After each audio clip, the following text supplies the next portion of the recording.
Hello everyone, I'm Udithi from Innovators International.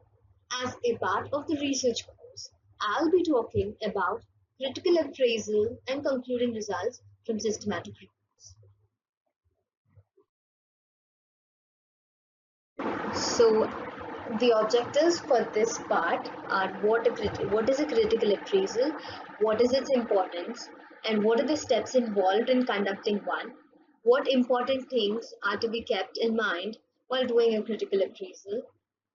And in addition, I'll also be talking about the different types of bias that can be found in a study and how to identify them with examples.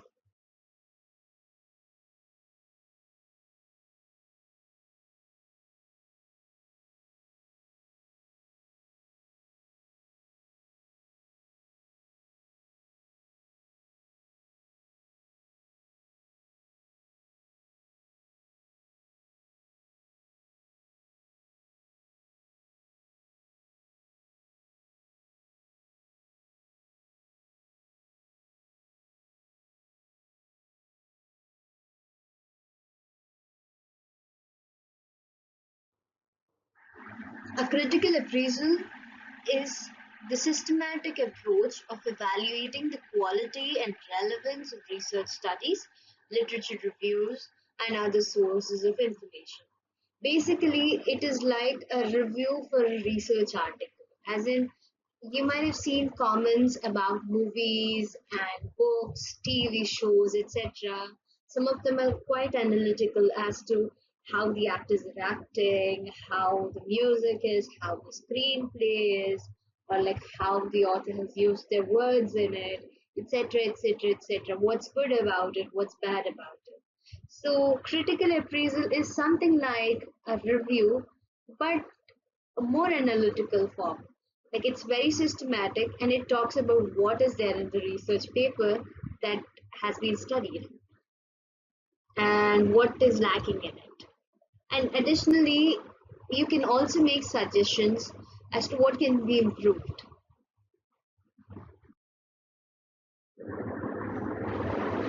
Why?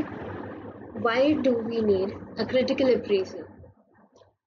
There is a large volume of medical literature available across all sources in the world, and every day there are like hundreds to thousands of original research being published. It is really difficult to keep track of what is new and what is going on, what's right and what's wrong. So let's say you're doing a research maybe on stroke and you come across like hundreds of papers related to your research question, and like your deadline is short, like it's you have just 3 days to review these 100 papers. It's not possible for us to read the entire original article and decide whether it's good or not, like whether it's good for our question or not, right?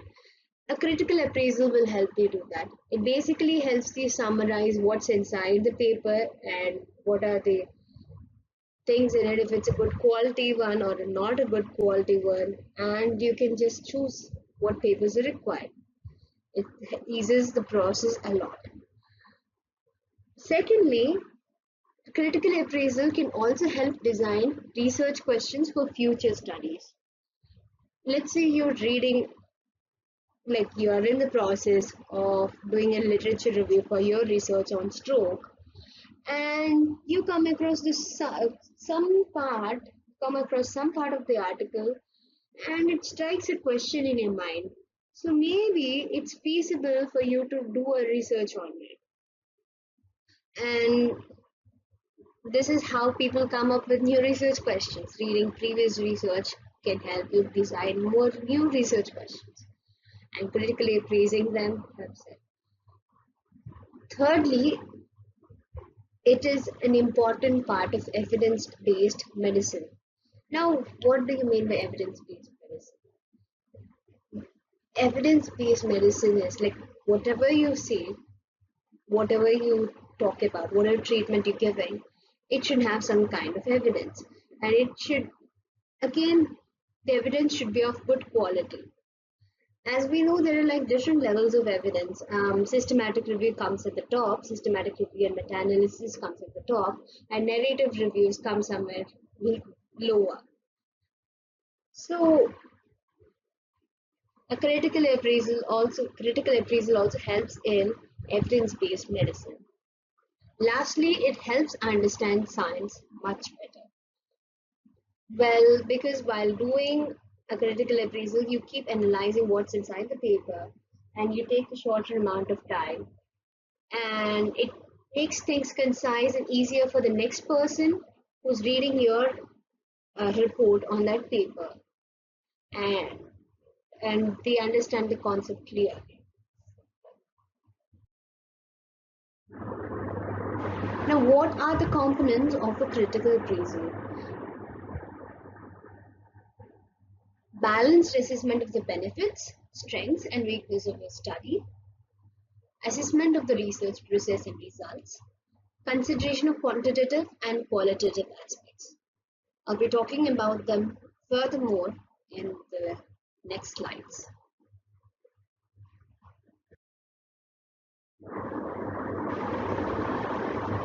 For a quick refresher, a research paper consists of the following parts: an abstract, introduction, methods, results, discussion, conclusion, and references. So here we have a research article. It's a cross-section study which explores the association between poor quality of sleep and metabolic syndrome in Ghanaian university students. This is just a quick refresher of what are the parts of a research paper. So a research paper consists of an abstract, which is over here, an introduction, then the methods, which consists of the study design, and if there are any scales used, what scales are used, any criteria that are used, etc.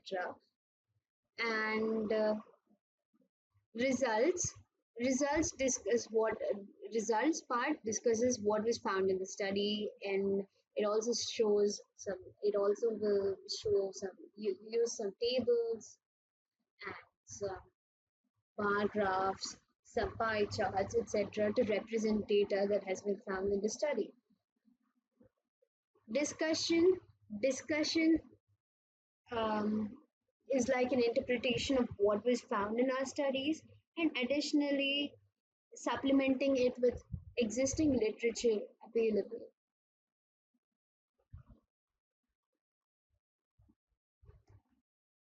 Lastly, we have the conclusion, which tells about what the researchers have concluded in this study and references.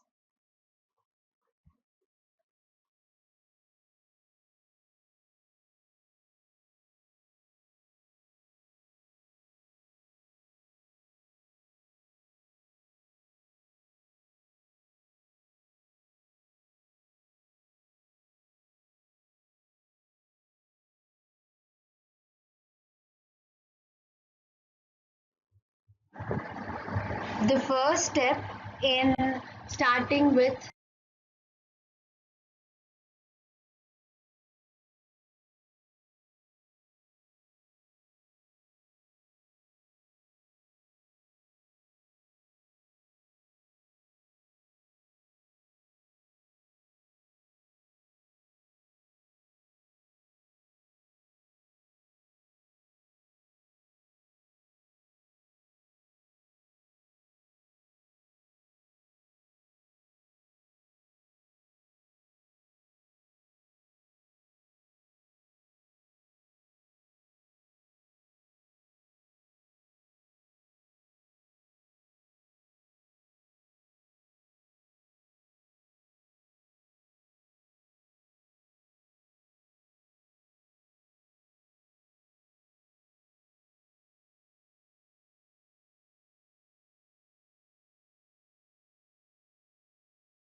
let's say We are reading some paper. In this case, in this example, I was reading a paper on those with refractory epilepsy and following ketogenic diet.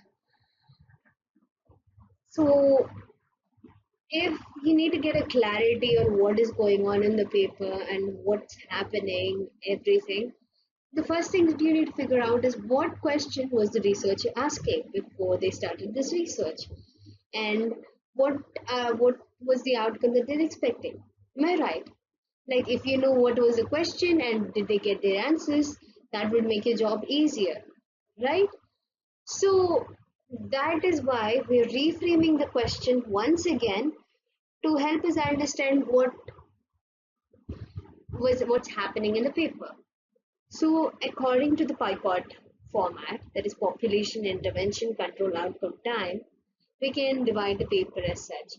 Population would be those who are Population in question would be those with refractory epilepsy. Intervention would be those using ketogenic diet, those who are on ketogenic diet. Control would be those people with refractory seizures who are not on ketogenic diet.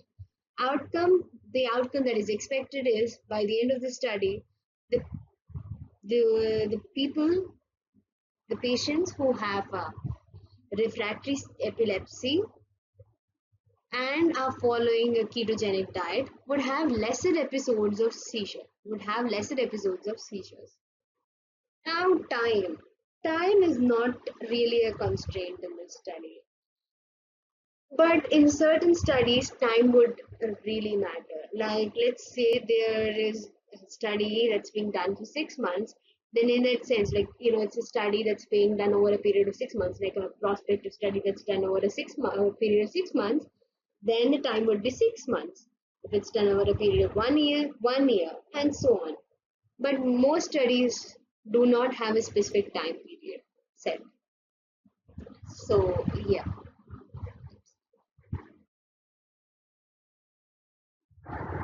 Now we'll go through the second step, which is rapid critical appraisal of selected studies. This can be done by using or previously validated critical appraisal tools.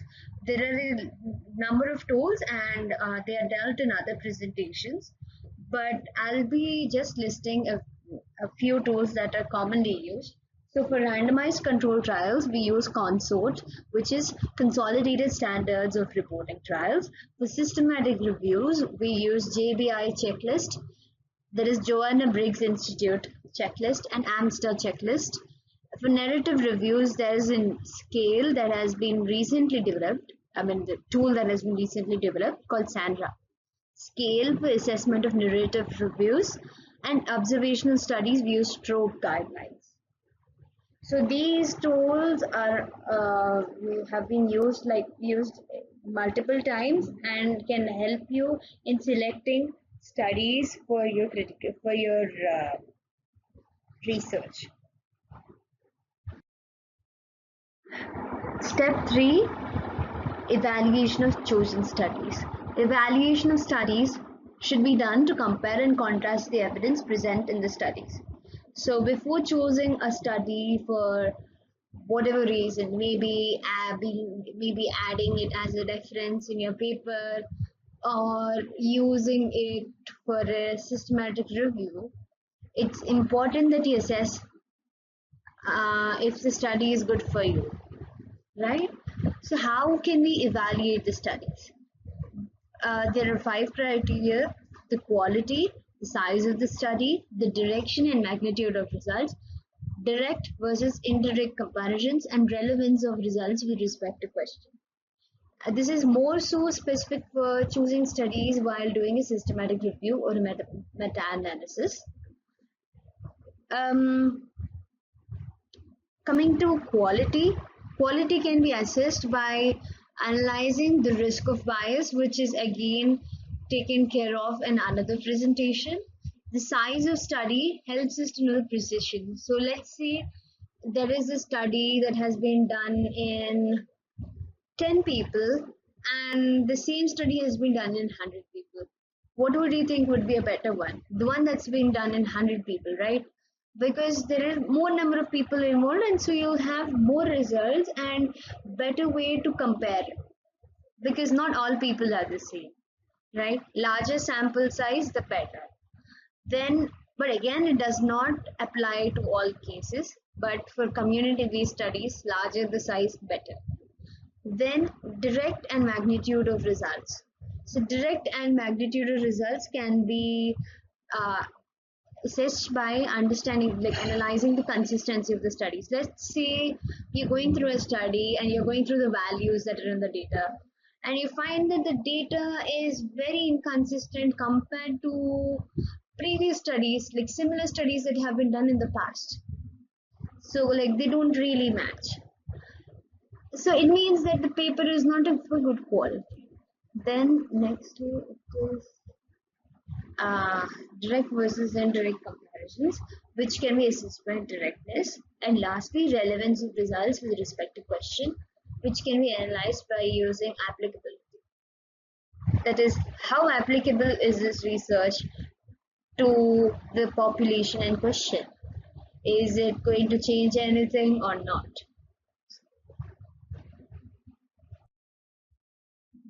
So, bias, I'll not be talking about risk of bias assessment. It is covered in another presentation, so I would like you to have a look at that.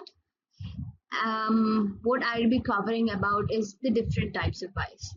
So, to be clear, you can see that there's a big definition on the screen. I'll read it out for you. It is defined as any trend or manipulation in study design, methodology, data collection, data analysis, interpretation, and publication, leading to inaccurate conclusions. Now, this definition is quite big. So, if I were to put it short, it is any kind of manipulation that takes place at any level of the study, be it in the protocol part, be it in doing the actual research, in the data collection, analysis, anywhere, even in publication. Well, maybe like, okay, small manipulation, not an issue. Well, it reflects on the study. There can be inaccurate conclusions. Maybe things can be misinterpreted, right? Um, so that is why bias is important. Let's go through the different types of bias, and with that, I hope you'll get a clear understanding of what are the different types of biases, and maybe a brief, maybe some concept of how you can identify biases in the study.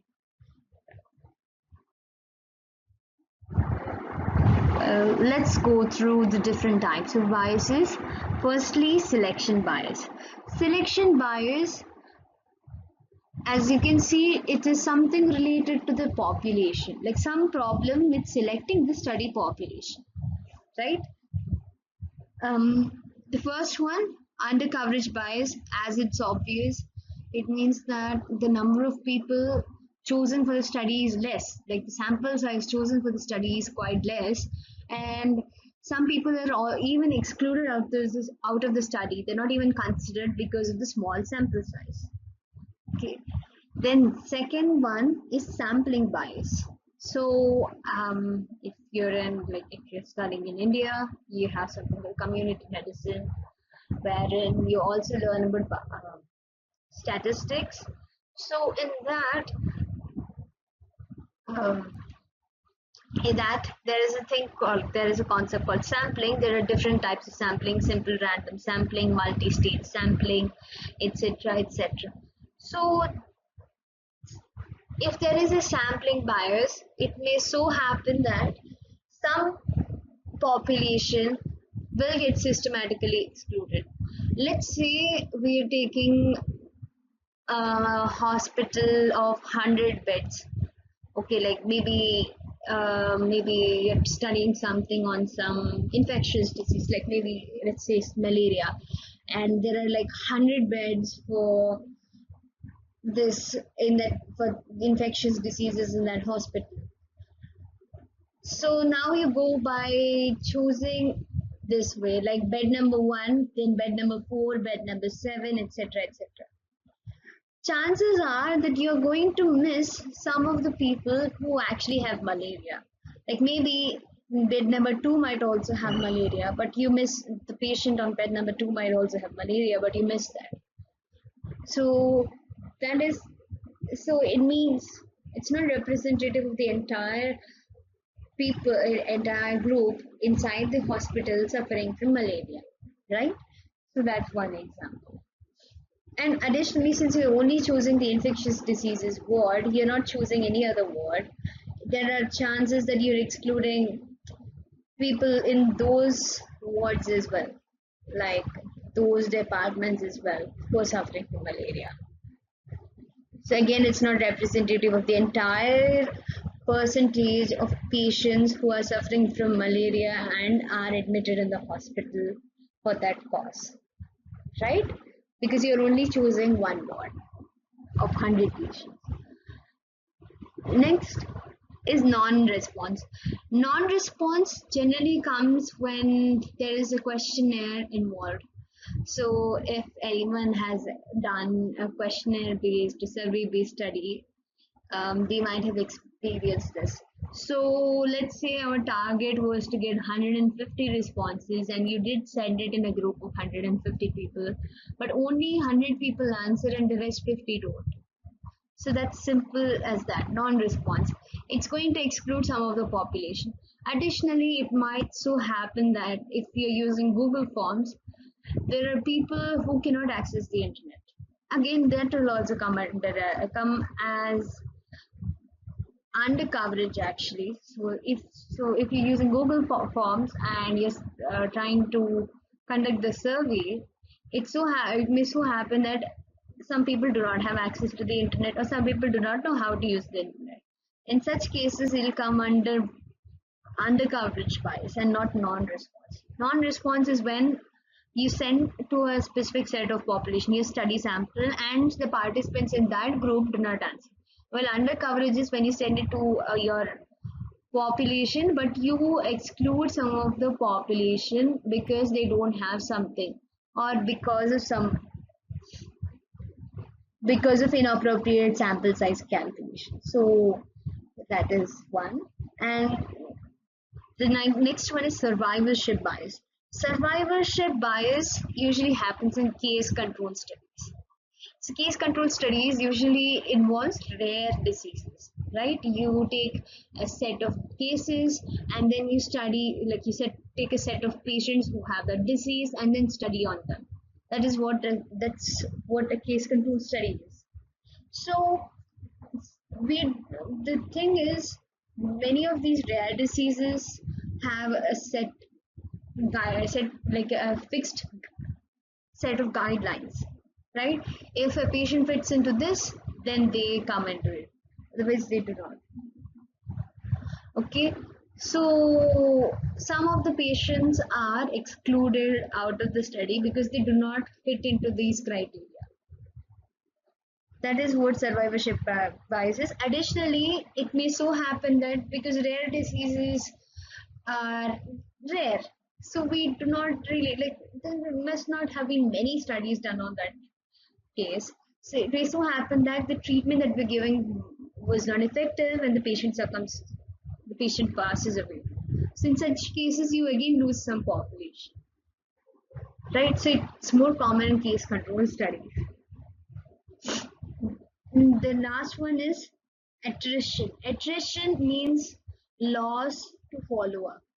So let's say this happens usually in cohort studies, like the most famous one is Birmingham Heart Study. Let's say you're conducting a cohort study on smoking and lung cancer. You take a population some 10 years back and then you decide to follow them up. Initially, the population was about 100, but after 10 years, because of various reasons, the population, like you could not follow like a percentage of like 20 people. Now you have only 80 people whom you could follow. This is more common in cohort studies. Now coming to the next. Response bias. Response bias is when a participant's response alters something. Okay, so, for example, it usually happens in something where the participant has to give responses, like in a questionnaire, a survey based. So the first one is acquiescence. Acquiescence means knowing something, right? Like not knowing, unknowingly giving something. Acquiescence means unknowingly doing something. So it might so happen that the patient subconsciously subconsciously decides that they're going to give a response that's favorable to the um, person. Like, let's say you're conducting something related to lifestyle habits and its influence on MI. I know it's a very simple question, but just for an example. On leave that. Maybe when you're taking cases in the ward, it so happens that some patients tend to hide their addictions. Like, there might be someone who's been smoking for like 20 plus years. They've been smoking 1 or 2 packs a day, and they'll just tell you, "No, no, doctor, I don't smoke. I stopped smoking like a few months back." Well, but in fact, they're still continuing smoking, right? That is what they're just trying to show that they're healthy, but it's very subconscious. They are not exactly they're not willfully trying to do it, but subconsciously decide to give a response which is favorable to us. If they tell that they're not smoking, then our management and the outlook looks different. Am I right? So that is acquiescence bias. Then next one is extreme response. Those who have filled Google Forms for fun will know it very well, especially something related to depression and stress. There are people who just fill all the fives, as in, I don't have depression, or all the ones in that question. I have a lot of depression in my life, right? That is extreme response. So, like on a scale of 1 to 5, some people will select all ones, and some people will select all fives. Like very extreme responses. Okay. So, how do we avoid such cases? Variability is important, and it's better to keep more than one option, not two options. Then next is demand characteristic. Demand characteristics, it again can be explained while you're taking a case, like while you're taking a case or while you're doing a study. Let's say you are a very enthusiastic researcher, you're like asking questions left and right, you're very actively involved. Let's see your studies again on the same thing, lifestyle factors and MI. And one of the patients has a sedentary, has habit of drinking alcohol. Let's like they are a chronic alcoholic. So because of your enthusiasm, like you keep telling the other participants who also have the same habit that no, you shouldn't drink alcohol. It's not good for you. The patient might have heard that before, like the participant of the study might have heard that before from your mouth. And so when you come to that person, they would change the response to, no, I don't drink alcohol. I've stopped it a long time back. No, I don't like alcohol. I have never even touched a drop of alcohol when in fact they have. Right? Why is it so? You are demanding, you are subconsciously pushing the patient to give an answer that is favorable for you. That is, they are not an alcoholic, right? And they're also scared that they're also kind of scared, right? So how can we prevent this? Firstly, it's always important that you do not reveal everything about your study to them, like especially the objectives. So in such cases, you will. Then lastly, then next one is social desirability. Social desirability, it happens when the survey is not anonymous. Let's say you handed out survey papers to a number of participants and you make them sit in a hall with chairs adjacent to each other. There's some gap in between, but chairs all adjacent. But so the person, let's say there are some personal questions in there, like maybe it's a depression survey or anxiety related questionnaire. The person who's doing the questionnaire will change their responses accordingly to make sure that they look like they do not have any problem. Why? Because they are scared that the other person, the person next to them, is observing what they're doing. So this usually happens in sensitive topics when you're dealing with sensitive topics like addictions, with mental health conditions, with some social sensitive topics like discrimination, for example, domestic violence, etc. Okay, so how can we avoid this? Anonymity is important, privacy is important, right? Then next is question order bias. So question order bias is when your questions are not in a proper order. Like let's say you're doing some survey on flowers. Very simple thing. Do you like flowers is the first question. Okay. Then you ask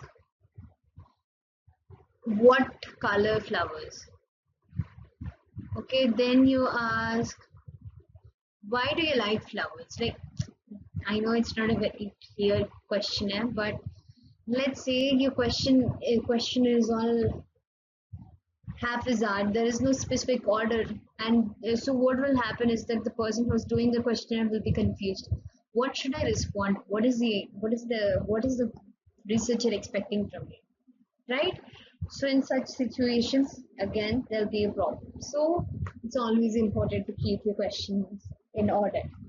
Then lastly, um, courtesy. Courtesy is giving respect, right? So in a neutral setting, it may so happen that some people are reluctant to say no or give negative answers, right? Out of respect, like, Hari, like, how can I give a wrong? Like, how can I say no to this? This is not the way to say no. This is not the time to say no to something, like some question, something like that. So that itself can cause bias because of the hesitancy from the participant. And nextly, it is information and measurement bias, which is of 5 types. Recall, recall bias.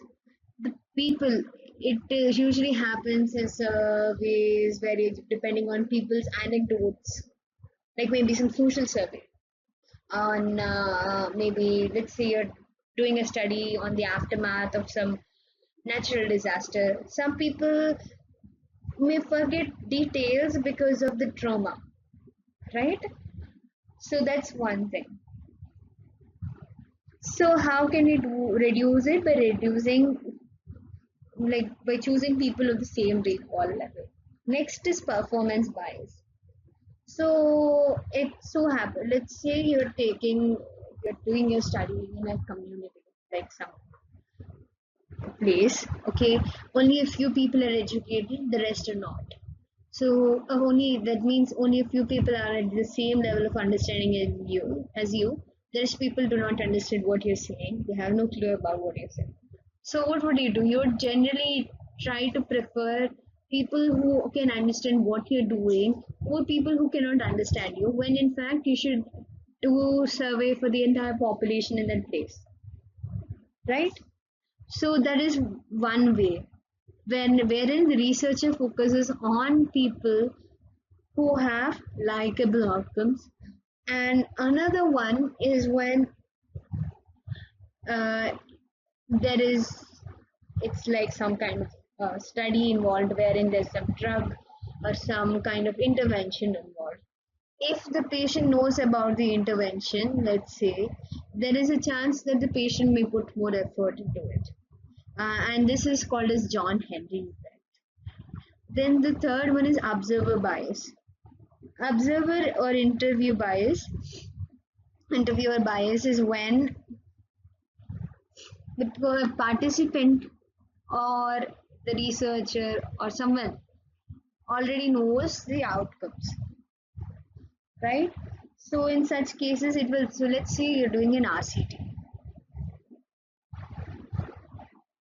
okay, and on some drug, and the patients get to know that there is a drug that is very helpful for their condition, or there's a treatment that's very helpful for their condition.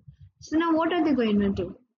They're going to try and jump into the intervention group rather than the control group, because they know there's no point in staying in the control group, right? So how can you avoid observer bias? Blinding. That's why blinding exists.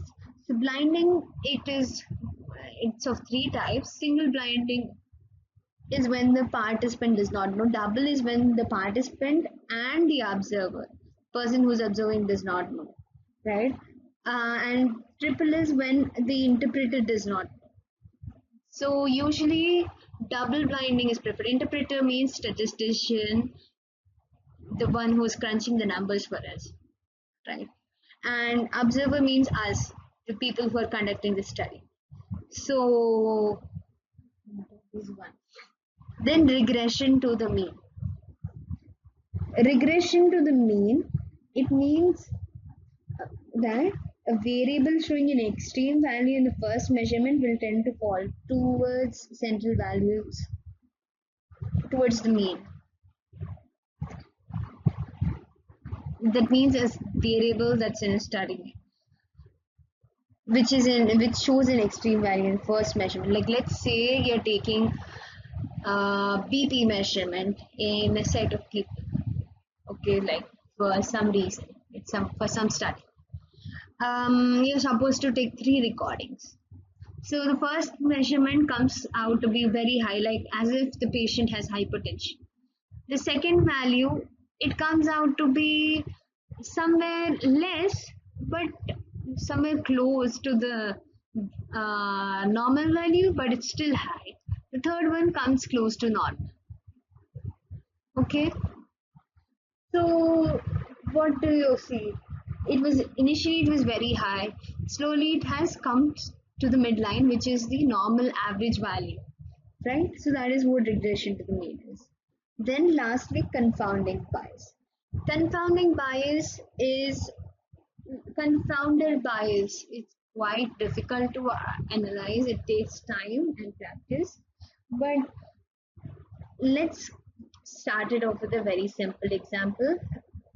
Let's say you are checking for any study between alcohol consumption and lung cancer, and you're doing that study.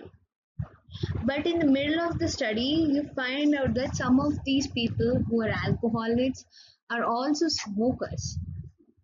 So now what would be the confounding variable? It is smoking, right? Smoking is more directly related to lung cancer compared to alcohol consumption. Maybe alcohol consumption might aggravate the disease process, but is not a direct cause of it, right? So that's one very simple way of understanding what a confounding bias is. Okay, and lastly, publication bias. Like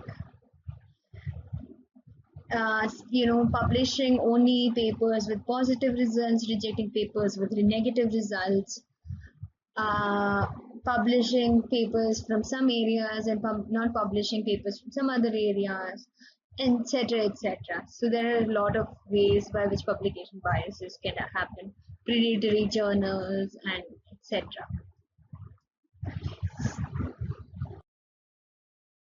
Firstly, what are the additional domains that need to be assessed? Firstly, it is dose response association. If your study involves a drug, plausible confounders, which takes time to understand, but as you keep reading papers, it becomes easier to identify what are the confounders. Then strength of association, and lastly, publication bias. Strength of association can be tested by using chi-square test.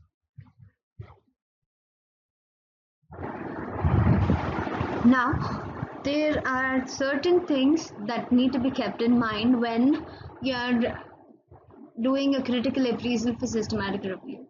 So, a systematic review is slightly different from the basic structure of a research paper, right? So, what are the things that need to be kept in mind when you're evaluating a systematic review? Methodology of literature review is important.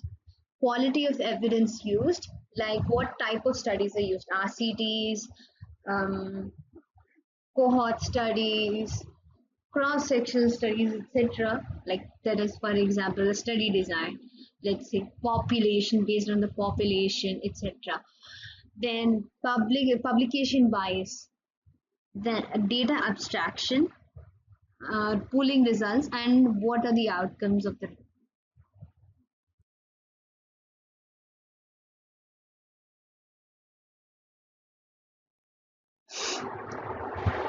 So, how do we assess the quality of a study? Firstly, it's important to understand what the study design is.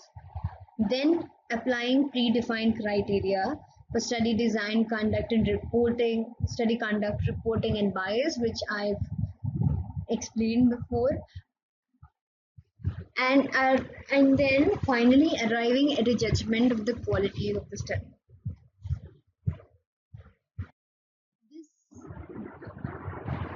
This slide is a quick refresher of for different types of studies. So if we divide the different types of studies into experimental studies and observational study, experimental study, if there is randomized allocation, it's called randomized control trial. If there's no random allocation, it's non-randomized control trial. If it's an observation study, if there's a comparison group, it's called an analytical study. If there's no comparison group, it's a descriptive study like case series. Okay, so analytical study again depends on how is that what is the direction of the study. If the study goes from exposure to outcome, it's a cohort study. If it goes from outcome to exposure, as in a case, it would be a case control study. If the exposure and outcome both are analyzed at the same time, it's a cross-sectional study.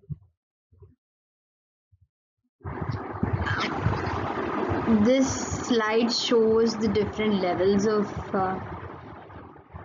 evidence. Okay, so the first at the top would be meta-analysis, then systematic reviews, then randomized control trials, cohort studies, case control studies, case reports, and case series would come at the last.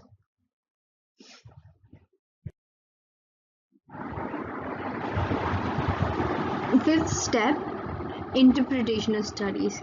So while interpreting the studies, there are a few points that should be assessed. We should assess whether the results are consistent from one study to another. Let's say you're taking one study from some topic. You must analyze if that study is, if the results of the study are consistent, like with other studies with similar topics. And okay, results from the study chosen and the precision of the results, which can be assessed by the study size, sample size.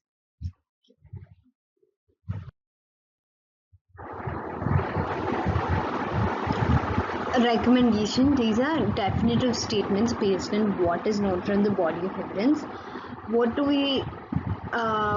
the questions to be asked when you're doing a recommendation? The applicability, if it is applicable to the chosen population, risks and benefits of the study, how is it feasible, is it going to be accepted by the population and the society around, and flaws in the design and execution of that study.